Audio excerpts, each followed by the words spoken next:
Pablo Escobar, the man, the myth, the legend.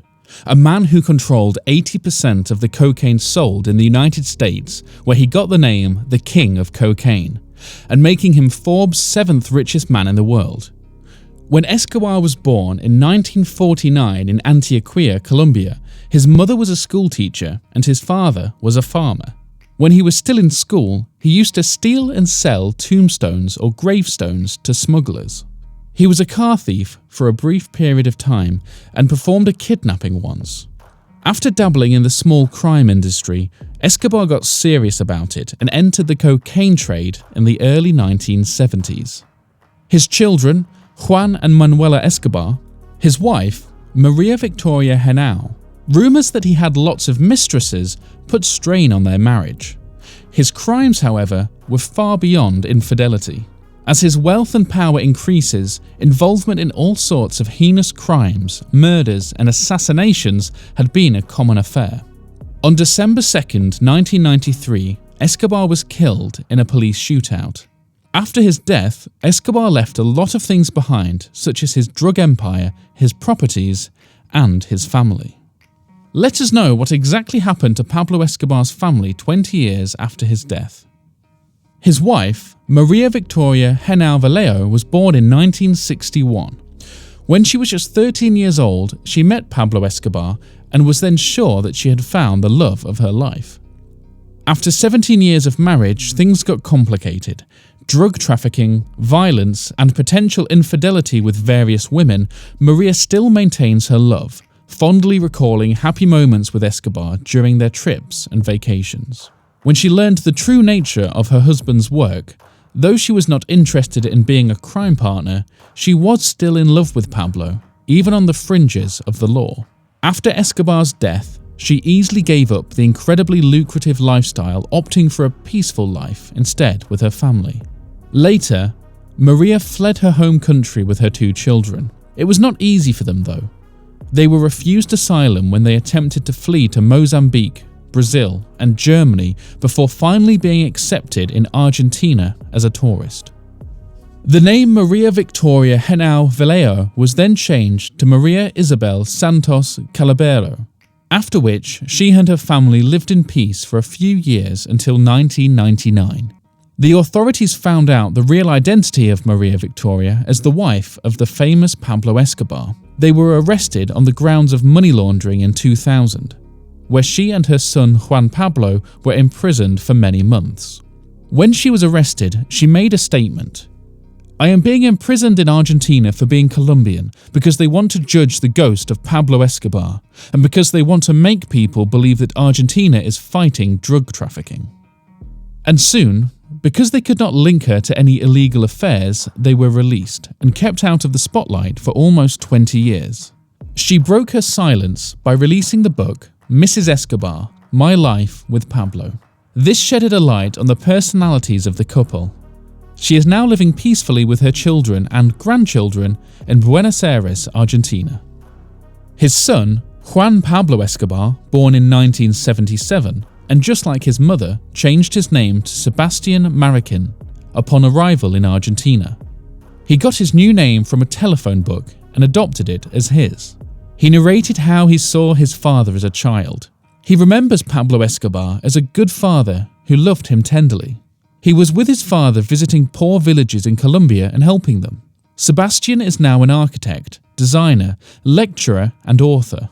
He has been very vocal about his father. He has his own clothing line with the name Escobar Henao, a combination of his parents' surnames. The clothing line features Escobar's face printed on organic fabric, jeans and t-shirts too, the vision of which is to change the history and the family to be viewed as something more positive and peaceful. The company has become popular in places like Mexico, Spain and Austria, producing over 10,000 shirts. Sebastian had hoped that the clothing line would turn a dark family history into a time of reflection and peace. Despite success in other Spanish-speaking countries, Mariquin made it clear that the line would never be sold in Colombia. He was not happy with a Forbes article pegging his family's fortune at $3 billion, which caused immeasurable damage to his family and led to the blackmailing and kidnapping of multiple relatives, including himself, who escaped more than 9 kidnapping attempts. He also spoke his thoughts on the Netflix show Narcos, which was based on his father's life and affairs as a drug lord. He claimed that the show was falsified and misrepresented because it glorified his father's horrible reign over Colombia.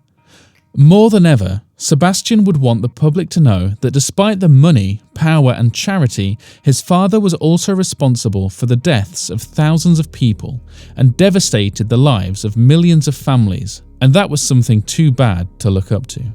Sebastian released a book in 2014 entitled Pablo Escobar, My Father, detailing the softer and private side of Pablo Escobar. He also helped in creating the documentary entitled The Sins of My Father, which aims to let the people know that the violence of Escobar ended in the previous generation. Sebastian was usually spotted visiting some families affected by his father's killings and assassination and apologizing for the crimes that his father committed.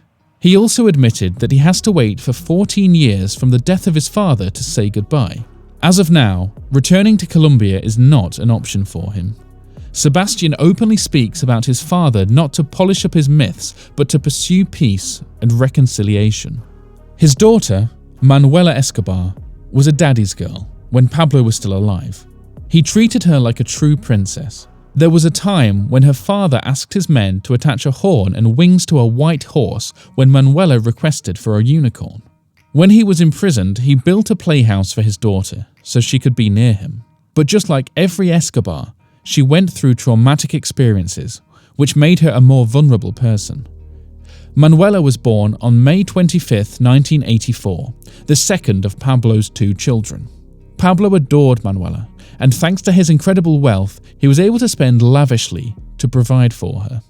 The family lived on an extravagant estate known as Hacienda Nápoles that included a zoo and a private airport. She was homeschooled to ensure her safety. A near-death experience on January 13, 1988, where a murder attempt was made on her father in a bomb explosion, left her deaf in one ear. Manuela lived a luxurious life because of her father's immense wealth. She was 9 when her father died. She also changed her name to Juana Manuela Marroquin Santos. She felt more stable when they stayed in Argentina, but the arrest of her mother and brother for money laundering once again did not help her mental condition. She has not been linked or accused with any crime in her life, yet she lives in constant fear of being hunted down or losing her family. She distanced herself from her past, and that very limited information was out about Manuela. Some say she got a degree in public relations, and she might have a son, but none of these rumours were confirmed. She was reported having attempted suicide and fell into depression, thus receiving psychological treatment as attested by her brother, Sebastian, his sister and his mother. Humilde was an ardent supporter of her son until her last breath at the age of 89, 13 years after Pablo Escobar's death. Not much is known about her. The only sure thing was she refused to see her son as a criminal. Pablo's sister, Luz Maria Escobar, has been attempting to make amends for her brother's crimes after his death. She leaves letters at the graves of his victims, sets up community support events, and helps individuals with an aim of pardoning herself of her brother's ill-gotten wealth. Now, do you ever wonder why the Cali cartel did not kill Escobar's family? Despite Escobar's numerous and continual infidelities, Maria Victoria remained supportive of her husband, though she urged him to eschew violence. Members of the Cali cartel even replayed their recordings of her conversations with Pablo for their wives to demonstrate how a woman should behave.